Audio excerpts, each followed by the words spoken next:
So hello, my name is Kristina Castellina, for those of you that don't know me. I'm going to start with this quote because it just resonates so much with my story and my journey. The ability to create wealth from nothing to me is pure magic.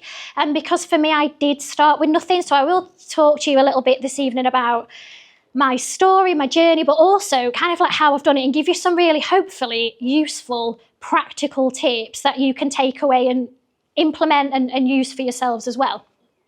So if we just go back to the beginning, I'm going to have problems with this clicker, I can tell. Here we go, right. So I used to have, done quite a few of these over, in my time. And I used to just go straight in with my story as a property investor.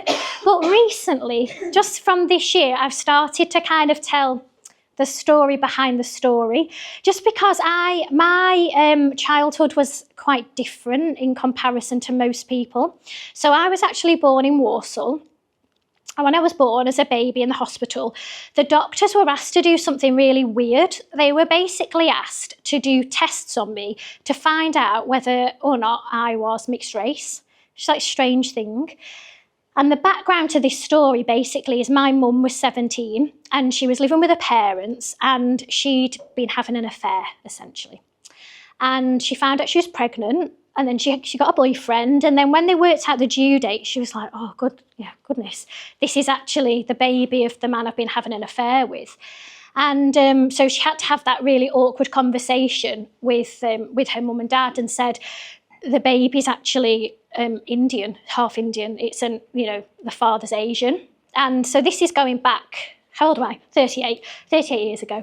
And they were like, well, we are not having an Asian baby under our roof. So that baby is going to be put up for adoption. And my mum was like, they don't mean that. When they see the baby, like, this isn't going to happen. So I was born. And the reason why she asked the doctors to do these tests was basically to try and say, she's not. It was all a joke. Like, it's fine. And so the doctors actually said, no, she's not. She's, to try and kind of coax her parents, but they said, no, we're not having it. I mean, look at me, but they're blonde. I was born with black hair, brown eyes. It was quite obvious, really. And so I was left in the hospital and I was put up for adoption because of that, which is just so crazy because I've got to this age and I've never ever associated with being a victim of racism, but actually my whole life was changed from that moment because of it's racism, isn't it?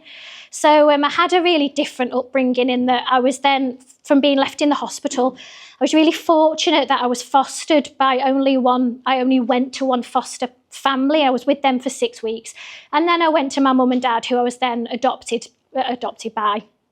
And I had quite a normal, happy upbringing, living in the Midlands till I got to about 11. And then my mum was like, let's move to Scotland. We went on holiday there and she loved it. She was like, let's move here, which is like typical my mum.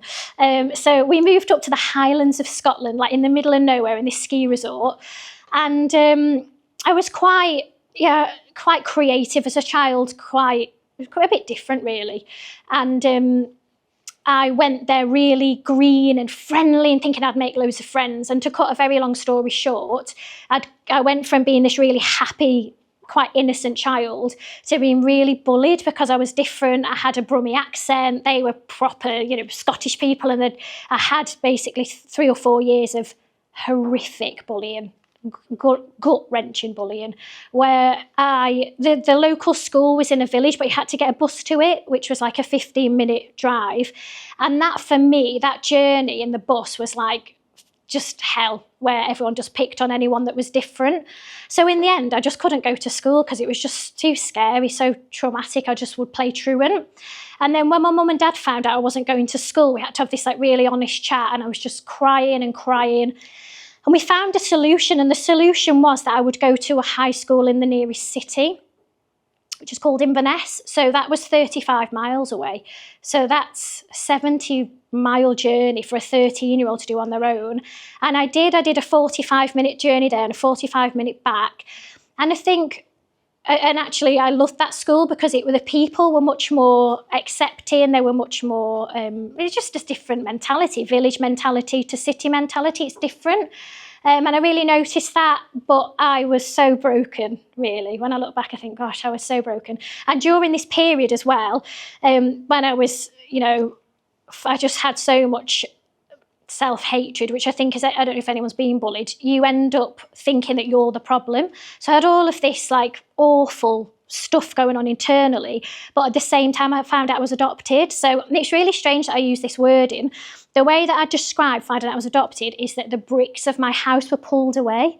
It's so interesting that I've ended up becoming a property investor. That was the exact thing I said when I found out. It's like all my bricks have been pulled away from my house to find out I'm adopted, and I was going through all of this bullying. I just didn't feel like I really had anyone. So it was a horrible time, but I went to this school and I did make friends, but internally I was not in a good place really.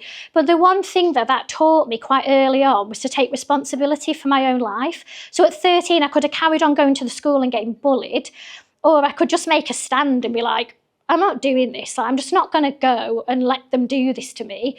Instead, I'll just be independent. So I became independent really early on. From 13, I just became quite independent and willing to just go where I would feel more comfortable.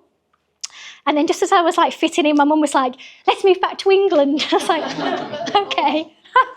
We went on holiday to Blackpool, and my mum was like, I think we should move here. I was like, all right.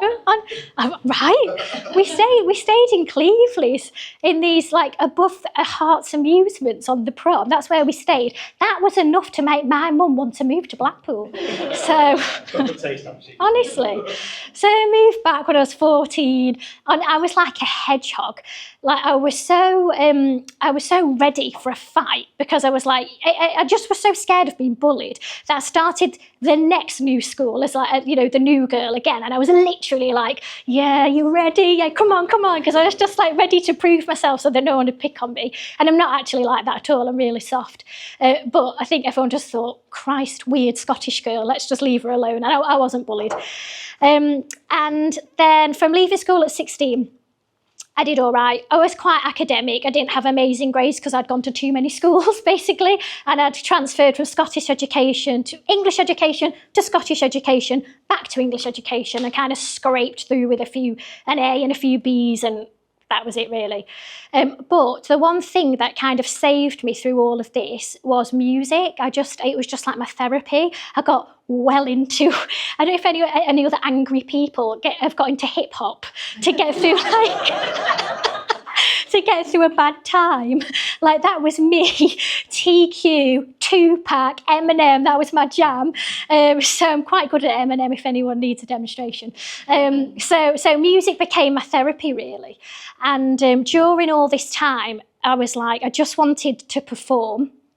And so after leaving high school, I got a place in the sixth form, but I didn't want to go. And there was this in Blackpool, you might have heard of it actually, it's called Phil Winston's Theatre Works. At the time, it was one of the very best musical theatre colleges in the whole of the UK.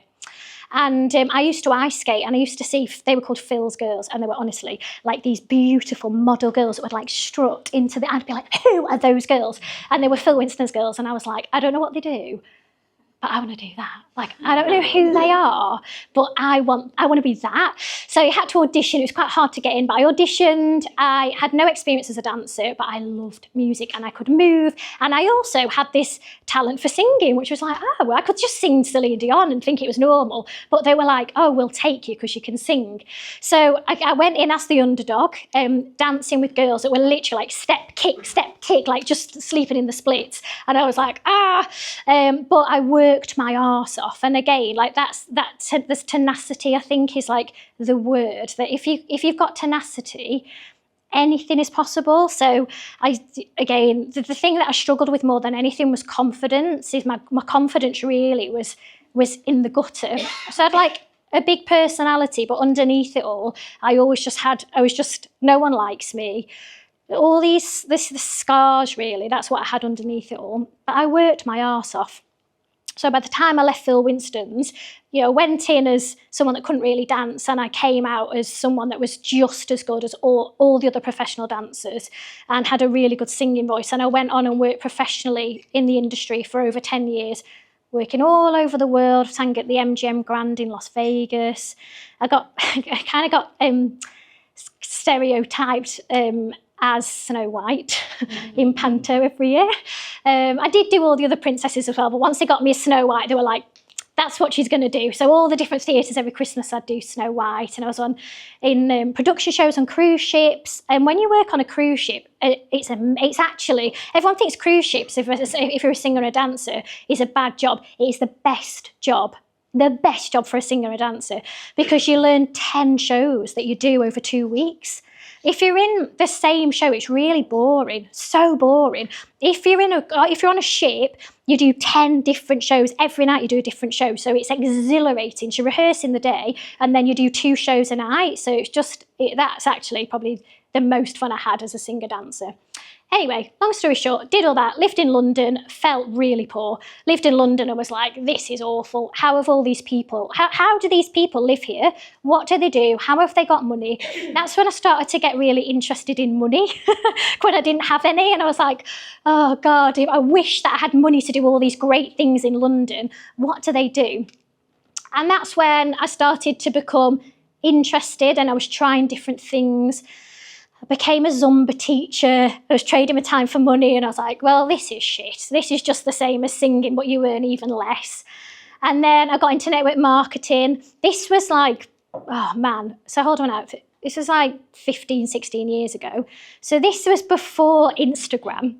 And like, it was before really, like there was the internet, but everything was still very clunky. There wasn't internet shopping. It was literally like, almost knocking on doors, basically, like selling. So it was almost that.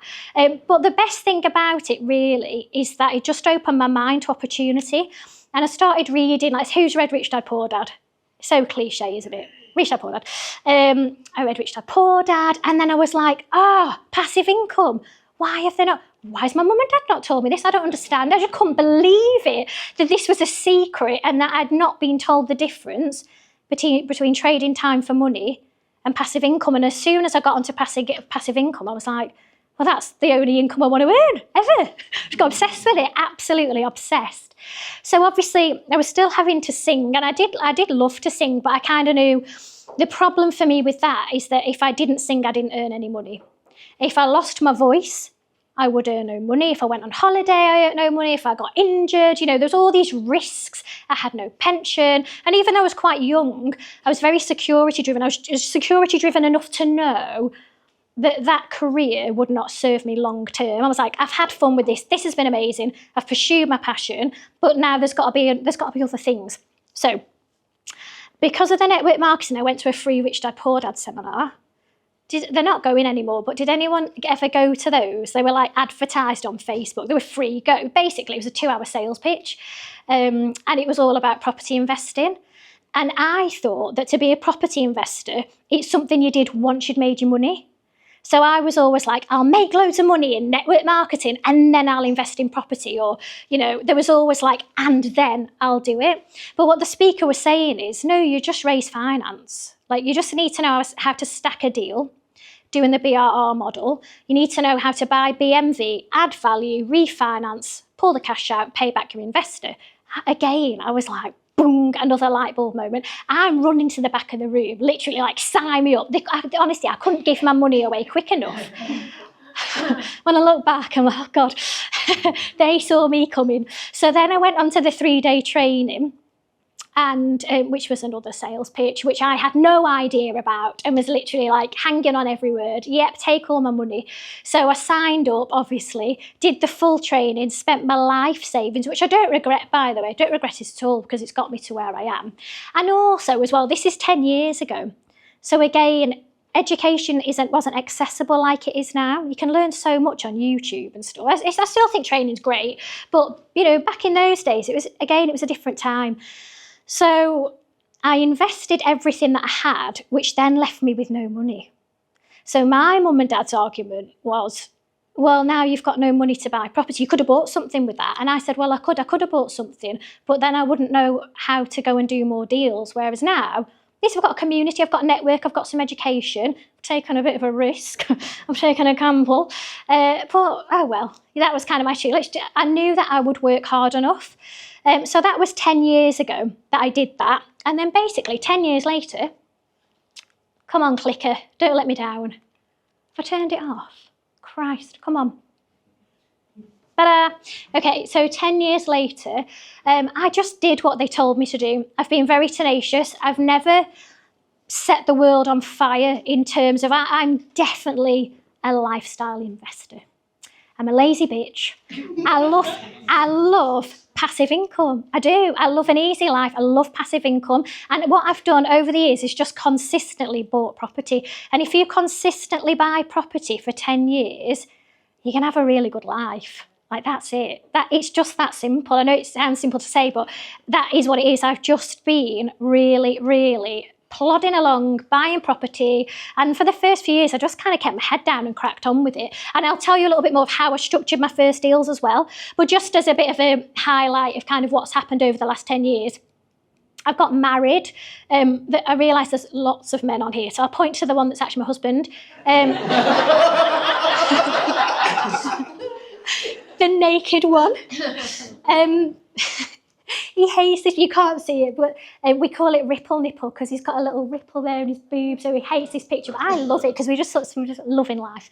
I've got 2 kids, there they are there, little Grayson and Evan. I'm knackered. I was saying before, why am I on so late? Evan, this little one here, he's only just turned 4 and he's still doing that annoying, well, it's cute, but it's annoying, where he gets in bed any time basically after midnight. It's just who knows what time, but it was 5 o'clock this morning. So I am knackered, but amazing. And then these people here are where, once I'd become successful, they asked me to come back and be a speaker. So I was a speaker for Robbie Fowler, Martin Roberts, Rich Dad Poor Dad. I won Deal of the Year, I think it was last Christmas, Christmas before, for Empress Hall, which I'll tell you about. Oh yeah, and I wrote a book as well. Oh yeah, I forgot to do something. So I've got books at the back, which you can, if anyone wants one, you can buy for $10.99. But if you want to tag me, if you want to take some pictures of me, great, and tag me on Instagram, it's @thegoodlife_property investor, and whoever does the best one, I'll give you a free book. So there you go. So by the end, right at the end, I'll have a look. And hopefully some of you are on Instagram. Is that it? Oh yeah, and sometimes I go on GB News as well. Gob on a stick, just to talk about property and, you know, that kind of thing. So let's talk about how it all started then. So I had no money. Come on, clicker. Oh, there we go. Oh, we'll skip through that. Okay, my first deals. So I basically did exactly what they told me to do. And I when I first did my training, I started getting leaflets printed out, 10,000 at a time, saying, we will buy your house. I buy houses, basically, and leafleted the whole of Fleetwood. So at the time, I was living in Cleveland. Leafleted the whole of Fleetwood, and I got direct to vendor on a really miserable landlord selling a 6-bed HMO and a block of 5 flats. So they were much bigger deals. I was just looking for buy-to-let really, but they came. This deal came along. And we went backwards and forwards for so long negotiating. I kept on getting him down just because I didn't know how I was going to buy it. So I was just constantly, you know, negotiating it down and then sort of going, oh, I don't know if anyone's going to lend on this. And so in the end, he basically agreed to sell them both for 79 grand each, for a licensed 6-bed HMO and a block of 5 flats. So I was like, oh God, I better buy this now actually, because it's such a good price. I'm going to need to buy it, but I obviously didn't have any funds. So coinciding with this, there was an event on in London, which was like a property gala, essentially. And you know, you have these all over the place. And at the time, I remember it being quite an expensive investment because I think the ticket was about £200. It was a Saturday night in London. I was still singing, so I'd have to not get my singing income for the Saturday night, pay for a hotel, I'm a travel and all the rest of it. So it was a 500 quid investment and I almost didn't go, but someone that I'd met on the training said, well, what would your future self do? You need to invest, you need to bet on yourself, you need to go. You need to go. So I was like, oh, okay. So I went anyway. Because I never had Saturday nights off, I got a bit overexcited on the free champagne. So, you know, the entry. I'm absolutely knocking it back. So I'm tiddly. By the time the whole thing started, I'm like, and I've got all these business cards printed as well. I'd put my picture on my business card because I wanted people to remember me. And I was going around basically giving my card out to people saying, I'm from Blackpool, I can get amazing deals, And the next day, my phone rang and someone said, oh, hi, we were speaking last night. And I was thinking, oh, shit, who's this? And he said, you said you could get deals, is that right? And I said, well, yeah, no, I have got a couple at the moment. And he said, okay. He said, well, and he said, as blatantly as this, he said, well, I've got money and I'm looking to joint venture. So if you've got deals, I've got money. If they're good deals, maybe, you know, we could have a chat about it. Can you email them over? So I put together the worst proposal you've ever seen in your life. Honestly, it was just awful. I put together this proposal, which was the deals, you know, the numbers, some pictures of them, direct to vendor, emailed them over, and within 5 minutes he came back and he said, these are fantastic deals. I'll fund them and we'll JV. So the agreement was he would put up all the money. I would find the deals, which I'd done. I'd work with the letting agent, the builders. I would do the legwork, so to speak, and we'd split the profits 50-50. So I was like, brilliant. And that was really how it started for me, which was a bit of a chance encounter, really. But again, it comes back to that, you've got to bet on yourself sometimes. And I think it would have happened, it would have been inevitable because I would have kept on doing the do. But I was lucky that I met him that evening, and it did just happen so quickly for me. I would have sourced them if not, but I just thought, no, they're really good. So that was the start. And then he was just as excited and as keen as me, basically. So he was like, what's next? So I then went out in Fleetwood buying all of these derelict, massive houses and turning them into 6-bed HMOs without testing the market. So we do 4 back-to-back, a block of 5 flats, and then we do the last one that we do is a flip. What I found was a year in, I didn't have a good HMO letting agent. I had a letting agent who reluctantly did HMOs, but hated them and hated the tenants, which is a negative. That's not a nice place to be. And what I found was a year in, I absolutely hated it. I hated property. I felt like I had another job that didn't pay me very well because we had so many voids, we had so much maintenance, had run-in with builders. I was so green, so naive. They just saw me coming a mile off. I just wasn't a business person. I was just young and a bit stupid, to be honest. That's how I came across.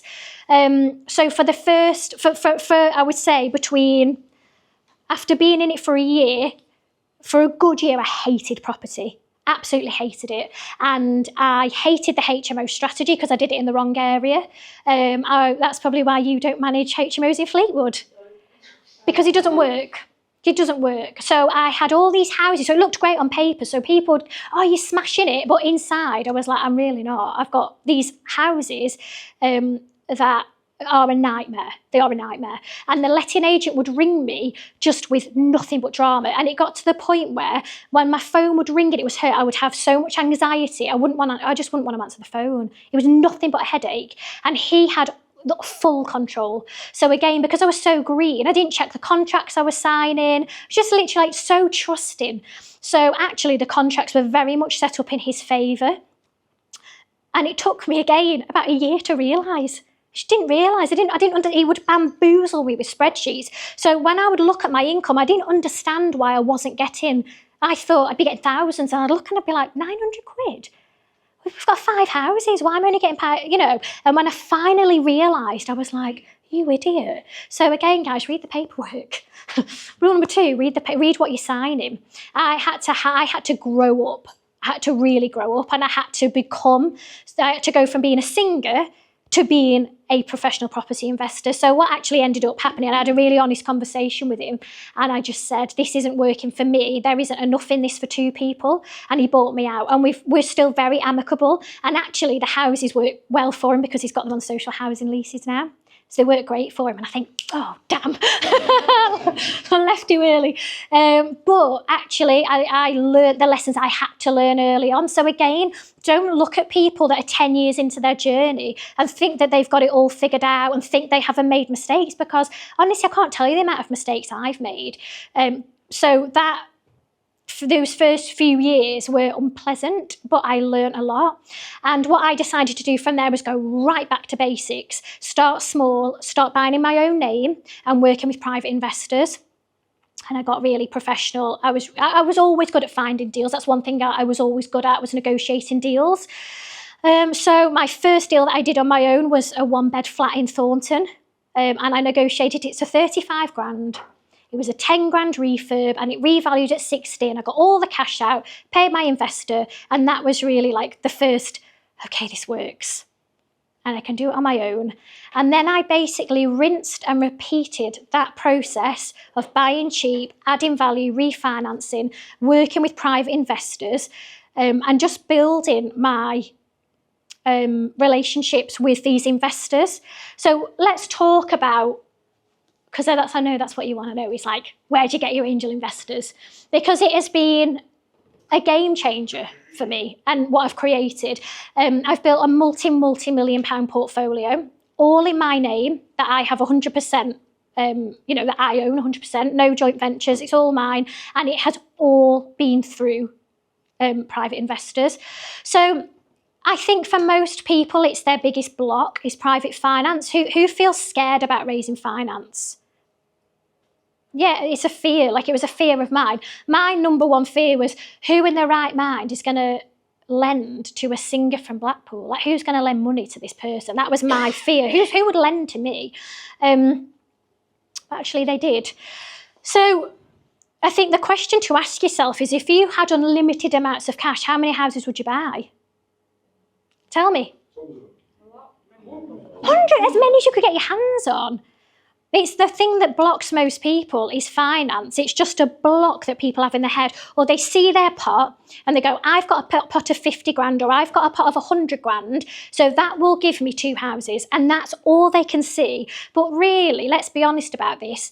If you want to be full-time in property, 2 houses it's not going to cut it. It's just not enough, really. Like, you need a substantial amount of property to really give you a solid base. Like, it's the scariest place to be, in my opinion, is to only have 1 or 2 houses, because if you have a problem with one house, that puts a lot of pressure on you personally, because you've only got a couple. If you've got a large portfolio, then you're spreading that risk. And also, if you've got a problem with one, the others sort it out, and you've got the growth of the whole portfolio, not just the growth of 2 houses, you've got the growth of 20, 30, 40 houses. It's a game changer. So it's the block of money that I see in people that holds them back. You never ever have to walk away from deals. The deals have to be good. Rule number 1, the deals have to stack, goes without saying.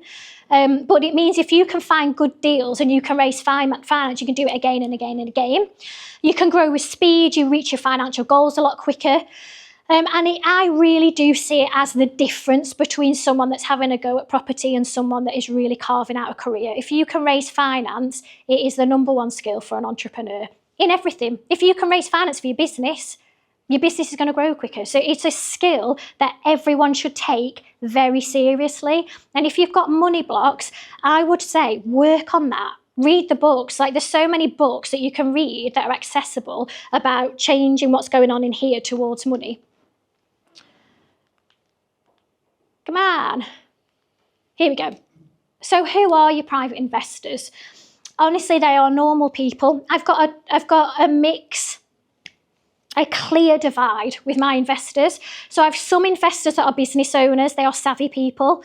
They know what they want. They're generally they're very, very easy to work with. And they want things like a first charge. So an example of one of my investors owned a really successful hotel. And they sold the hotel, made a lot of money. And how we ended up working together is I was flipping houses and they were buying them from me. I thought, that's so strange. They were buying houses that I was selling at full whack and they were renting them out. And I was like, God, they're getting a really bad return there. They bought another, I wrote to them on another flip I was doing, and I was like, a few streets down, you bought my last one. do you want to buy this? And they did. And I thought, how many of these do they want to buy? Because I'll just keep selling to them. And I said, let's go for a coffee because there might be other ways we can work together. They were getting about 6-7% return. And I said to them, do you know, if you just lent to me, I could give you 10% and I'll just give you a first charge. Honestly, their eyes lit up. They were like 10%. And these are really savvy business owners. And I was shitting myself. I was so intimidated because it's a kind of like a father and son dynamic. And Dad is well scary. He's literally like this, just stone face, total stone face. And I was absolutely shitting myself. But I just thought, I'm just going to ask because actually I'm doing him a disservice because he's buying my flips and getting a really crap return. There's no value added. They're paying top whack for them. Why don't they just lend me the money and I can give them a better return and it means I can go on and do more deals. So that's actually how that relationship formed. And they've financed probably about 600-700 grand's worth of deals.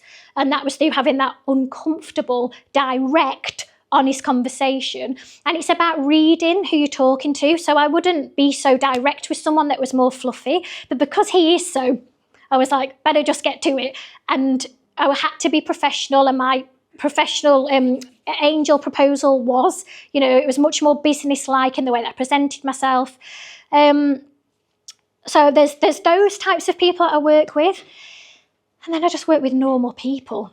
And what you'll find is you never, ever need to change your personality. So yes, I had to be more professional when I was talking to those professional business owners. I still came like this as me.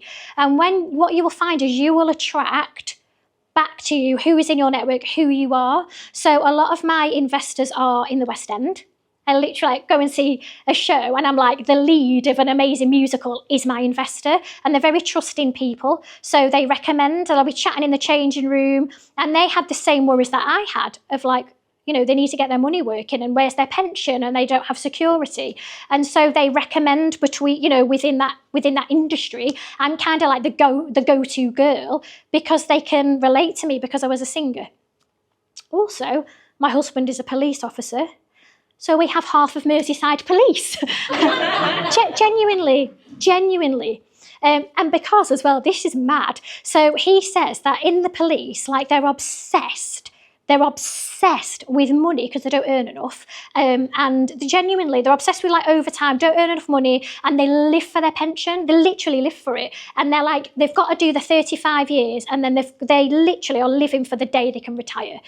And so they're always battering around with like, we could do this to earn money. And so Alex would just be like, oh, my wife invests in property. Yeah, and she gives people 10%. And literally they're like, what? Ears prick up. And it's the same thing, they trust him, they like him. And it comes down to some key things here. You've got to have integrity because people smell bullshit. Like, just be yourself. You don't need to be polished. I am far from polished. But one thing I've always done is be myself. And people buy into that. People buy into knowing whether you're genuine or not. So if you're just genuine and you just say what you offer and you tell people, like the amount of people that just go, this doesn't work. And I'm like, well, how many people have you asked? 5 people. Come back when you've spoken to 500. Do you know what I mean? Like, some people just think it doesn't work because they've only spoke to like their nan. And like, come on, like you've got to speak to enough people. Like, think of it as a shop. People need to know what you do. And that's why things like social media is so powerful. And that's not to say that you need to go on social media saying, I've got this deal and I'm going to offer you 10%. I used to do this, by the way. I don't do it anymore. I literally used to put on Facebook, got a deal, dead excited, offering 10%, but I don't do it anymore.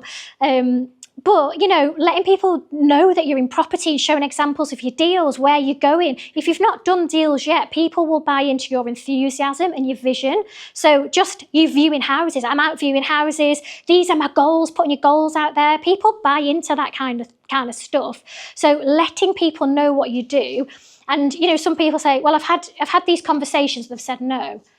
It's kind of like dating. Like, you're not going to sleep with them on the first date, or are you? I don't know. Well, there you go. It's like dating, properties, relationships. So again, like, give yourself time. Sometimes it takes years to nurture these relationships.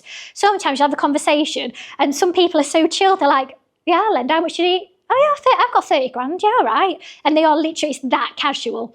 And you're like, oh right, okay. Oh yeah, all right then, yeah. Loan agreement signed, money laundering checks done, money in the bank account. And you're like, Christ, that was easy. And then other people, it takes years. And they'll come to you, you know, so everyone's different. But again, you've got to stick at it and be in the business long enough to give them time to come to you. So have sticking power. The moral of the story, be yourself. Be yourself and let people know what you do. May I ask something? How are you dealing with the FCA regulations for private lending? Do it, yeah. So it's changed. So when I started, there was all of the FCA stuff. It wasn't a thing. Like, we were just told, just go and speak to anyone and just ask for money. Whereas obviously the climate is changing quickly. So the thing that I do, so I now don't put on social media. I mean, I've written a bloody book about it, which is bad timing, wasn't it? I don't put on my social media, you know, DM me I don't do any of that anymore. People can contact me and, you know, I'll have build a relationship with them. But in terms of what I do, if I'm taking money, I am most comfortable taking money if I'm just giving them a first charge. And the reason why that is it goes through a solicitor. I love that. Great. The money goes to the solicitor, it doesn't go to me. If I am taking funds in my name, then obviously I'll take their ID, ask where their funds have come. So I've got so you want to know basically they're not money laundering. That's the moral of the story. You want to know the money's clean. Something I've done recently. So I bought a property a few weeks ago and I've got one that I'm completing on tomorrow. The one tomorrow, I've never done this before. So my proof of funds was sent directly from my angel investor. So the angel investor so he doesn't want a first charge. I could give him a first charge because he's funding the whole thing. He don't want one. We've worked together for years. He can't be asked. Genuinely, that's the reason. We've built up a relationship for so long. He doesn't want a first charge. He's a busy guy. So he sent his proof of funds, his ID, where they've come from, 3 months worth of statements. He sent that to my solicitor. I said to my solicitor, can he now just send the funds to you? And they said no. So he still had to send the funds to me, but we've still done the money laundering. And again, I just like a solicitor. It just sign it. It's almost like signing it off. So I just think, you know, when you're doing this now, you just want everything to be, even if it's really casual, you want to make sure that you've got a loan agreement in place, you've got their ID, you've got their 3 months worth of bank statements, and ask where the funds have come from. Just so you've got it for your records. And whenever I get funds that have come over to me, I'll always by email say funds, you know, as professional as possible. I've got your funds, thank you. Just so there's always a trail you can go back to, and you've just got to be organised as well with, obviously, have spreadsheets and knowing where all the funds have come from and where they're going. But yeah, quite, you know, right question. These are some of my before and afters. Everything that I buy generally needs a lot of love. It needs, usually I go for holes in the ceiling, that's my jam. Avocado bathroom suites, the uglier the better. So these were some flats. So I've done mixed commercial shops and tops. This is, there was a shop below. Oh no, come on, clicker. I don't know why it's doing that. Right, this is on Lord Street in Fleetwood. In terms of where I invest Fleetwood, Cleveland, Blackpool, Prescott, in Merseyside. I live in Merseyside, I live in South Liverpool, so I've started to invest a little bit now closer to home, my new home. Been there 7 years and I just call it home now. But yeah, these are in, come on. So you can see turning something quite grim into a home. I do quite like the interior design stuff. Come on, clicker. I might as well just press the thing. Yeah, maybe. Oh, here we go. So in 2020, I started with serviced accommodation. And this is on the seafront in Cleveland. Again, really old-fashioned when I purchased Highcliffe. How I financed this was with the hotel guys, and they had a first charge. So they lent against the whole purchase. They had a first charge. And the refurb was through private angel investors. So 100% financed. through private investment. I offer between 8 to 10% generally. When I started, it was 12%. But as the years have progressed and I've got a bit more experience, I'm at 8% now, really. So these are 6 holiday apartments. This is Botanical House. This was finished last year. There's a theme. I like it bright. I like it colourful. I like it memorable, especially at the seaside. People want a bit of fun, don't they? Like, people want fun, and it is memorable. And then the next one is my favourite. I know you shouldn't have favourites, but I do. Empress Hall. So Empress Hall is in Blackpool. Oh God, I'm so out of time. I don't know how this happened. So Empress Hall is a big detached house in Blackpool. It's kind of like a venue, really. It's a 10-bed detached and it sleeps 20 guests. So they book the whole house. So it's like a celebration house. So if you've got a big family and you're going away for Christmas, or that's what Empress Hall is for. And the thing that I noticed between Empress Hall and my other holiday lets, the 1 and 2 beds are a bit more 10 a penny, where it's a quicker market, they're quite last minute. Empress Hall gets booked up a year in advance. So New Year's Eve's gone. The summer bookings are solid at Empress Hall because there's not that many places. If you've got, you and your mates, you've got a big family, there's not that many places to book. So I wanted something niche, and that is exactly what Empress Hall is. Totally niche, so fun. Yeah, the pictures don't do straight. It's massive. It's got like a cinema room. It's got an Xbox room. It's got a games room with like a pool table. And you've been loads. I mean, selfies everywhere. Four reception rooms, 10 bedrooms, 8 bathrooms. It is incredible. And I do my own events there as well, which is like a nice extra, like unexpected gift, really, that I host my own events at Empress Hall. I'm going to skip through all of this. And because I can't believe I've only got 5 minutes, that's gone so quick. See, I'll just rabble. I just go on and on, don't I? Christ. Oh, God. I was basically going to say how awful pensions are. Is anyone born after 1970?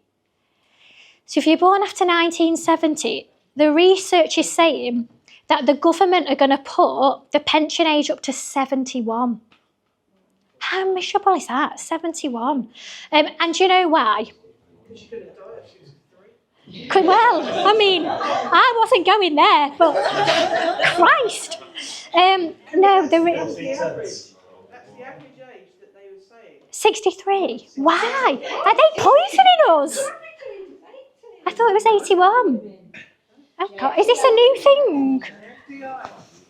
Really? Oh, well, there you go. Well, there'll be no pension, we'll be dead. No, if I could just have your attention back. The reason is, guys, is because the government are bankrupt. Yeah. And that's not a conspiracy. That is it. They are in so much debt. They owe trillions. And the money that comes in from taxes literally just pays the interest in the debt that they owe. They can't afford. They literally, the pension does not add up. That's right. So, I literally you couldn't pay me to be the Prime Minister. Because who can do that? Job's impossible. Because who's going to actually say, sorry, guys, we're fucked? Like that, do you know what I mean? Like, if they looked at the banking sheet, they're like that. Do you know what I mean? Well, there you would, yeah. So they have no choice but to keep going, well, just keep putting the pension age and hopefully they'll be dead by the time they retire. Like, there is nothing else they can do. So if you are relying on that, I'd think of something else, to be honest. And that's why the great thing about property, as you know, is it will benefit you now if you learn how to buy good deals, good cash flowing deals. Not only do they go up in value, but it will be a pension as well. It will be. And it's one of the only business models, let's be honest, it's going to be here in 10 years' time, 20, 50 years' time. The business is moving fast. You can have a business today that just doesn't work in 5 years' time. It's a reality, isn't it? At least property, well, thank God everyone needs a roof over their head. That's my thinking with it. Just keep buying the assets because it's the only thing really people are always going to need. So I'll just fly through this. For those of you, if there's people in the room that are like, I want to get in property, but I need some guidance and I want to know how, I've got an event at Empress Hall. Nikki's speaking as well, actually. And it's perfect it won't be for everyone. So it's for people that want to get started or have a couple of properties and they're stuck and they need some new inspiration. They need to maybe learn some new strategies and raising finance. And what you're going to learn, so Nikki's going to talk about assisted sales and flips. I've got a guy called Keith Thurman who is fab. He talks about social housing HMOs. So if you're interested in HMOs working with social housing, he's teaching that and direct to vendor, so getting off market deals. I'm going to be training on strategies, how you structure deals, BRR, and raising finance, because that's kind of my jam. And also as well, it's really important to know, it's mimics this kind of environment of, it's small. I cap the numbers at around 16 because I want it to feel like a really nice, supportive environment where people can ask questions and not feel daft. There's so many events you go to where there's hundreds of people and you're a number, and it's too, like even I'm quite confident, but I would feel too intimidated to put my hand up in front of hundreds of people, because it just makes you feel a bit daft, doesn't it? So I keep my numbers really, and there's a private chef, got a private chef as well. So you get, to be honest with you, that's the best bit. Forget the training, Dan's, oh, and there's no upsell as well. There's no, literally, you get what you pay for. There's no upsell at all. There's no after sale. It's that, you get the day, you get your training. Come on, clicker. And this is the cost of it. So my training, Empress Hall, is £500. I've got an online training I'm releasing at the end of the month, that's £499. And I've also got spreadsheet bundles and a private investor pack and a WhatsApp community, which is £150. My offer for you lovelies is, my training's £449, and I'm just going to chuck everything in for free. There you go. And as a PPM discount, if you use the code PPN10%, you'll get an extra 10% off. So you don't need to book tonight or anything. You've got till Sunday, so you can have a think about it. That's the barcode to scan, which is a bit mad, isn't it? It's all you do now. You literally scan a barcode. And so, yeah, PPN 10%, you get your 10% off. Have I got 2 minutes or shall I wrap up? Yeah, no, you can't. Are you sure? Is that all right? I don't know where the time's gone, honestly. So my 8 rules of investing. Mindset is key. And the reason why I say that is it comes out in your language. So if you've got negative self-talk about raising finance, without even realising the way that you speak to your potential investors could be putting them off. And sometimes I clock it with like some of my coaching clients, the way they talk. I go, do you say that to people? Because they say things like, hopefully. And I'm like, don't say hopefully. Like, so you have to work on your mindset because it comes out in the way that you talk. Number 2, come on. Have a good power team and make it passive and outsource. And the reason why I say that, I'm such a big believer in this. I am so happy to pay people. I pay for my letting agents. I work with my service accommodation. Christ, you couldn't pay me to manage them. I'm so happy to outsource. I've got builders. I've never picked up a paintbrush in my life. I literally pay people. So for me, my job is to find really good deals and raise finance. The end.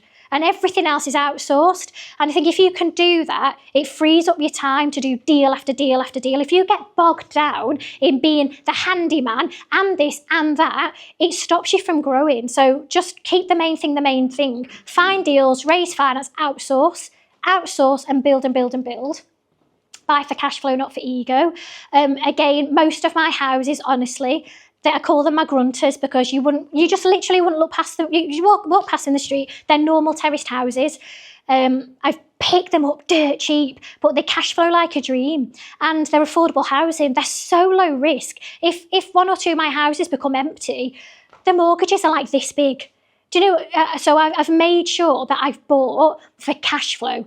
Cash flow. Forget these gorgeous palaces and Empress Hall aside. But, some people are buying really nice looking houses, don't make them any money. Forget that, buy for cash flow, because that's what's paying your bills. Start small, make your mistakes on the small houses. So again, I made the mistake of jumping into big 6-bed HMOs. And when the mistakes came, they were big, painful mistakes because they were big houses. So when I went back to starting small, that's when the magic happened for me. I built a solid portfolio. Start small, make your mistakes on the small ones, then you can go on to do the fancy pants stuff. Number 5, get educated to do sexy deals. And you're all here, you all get it. The more you know about property, there's so many little secrets, so many little hacks, so many ways to do this. So the more you understand what's available and what's possible, like Nikki, get lease options. So many people don't know what a lease option is. If you have that available, you've just got more in your toolkit to pull out. Have exit strategies, always buy with 2 exit strategies, it's so important. So if the first one doesn't work, for example, if you flip him, it doesn't work. If you know that you can rent it out and it cash flows, it's all about creating security. It's minimising risk. That's what we're about here. There's always risk with property. What you want to do is minimise it for safety. That's what you want. We want safe businesses. Take action yesterday. So if you're that person that's like, one day I'm going to buy property, right, scrap that. Tomorrow, there's not enough time. Tomorrow doesn't come. If you're going to do it, start now, because time flies. And how quickly have you been saying it? Get on with it. Start action, even if it takes you longer than you thought it would. Who cares? It's by starting that matters. Get started and do it. Number 8. Oh yeah, don't expect it to be perfect. If you're waiting for it to be perfect, it isn't, ever. Nothing's perfect. It's just by cracking on, literally. Just get on. And you to be a property investor, you're ducking and you're diving and you're learning from your mistakes, and you are adapting to the market, you're adapting to interest rates, you're adapting to the government and whatever they're bloody doing. You are adapting. So it's not perfect ever, but it's better than most other businesses out there in terms of when I think of the lifestyle I've created for me and my family. I'm so fortunate. My boys go to the best private school in Liverpool. And I don't say that to be like knobby. I'm just saying it to impress upon you that it's powerful. Building passive income is so powerful. It's life-changing, really. It sounds cheesy, but that is what it is. It's not perfect, but it's worth it. It's absolutely worth it. And I think that is the end of my presentation. And this is where you can find... Oh. God. And this is where you can find me. So I hang out on Instagram a lot, @thegoodlife_property investor. That's kind of... I am on Facebook. I'm getting a bit better at Facebook. And yeah, if you need anything, if you've got any questions or anything, I'm here to help. Thank you very much.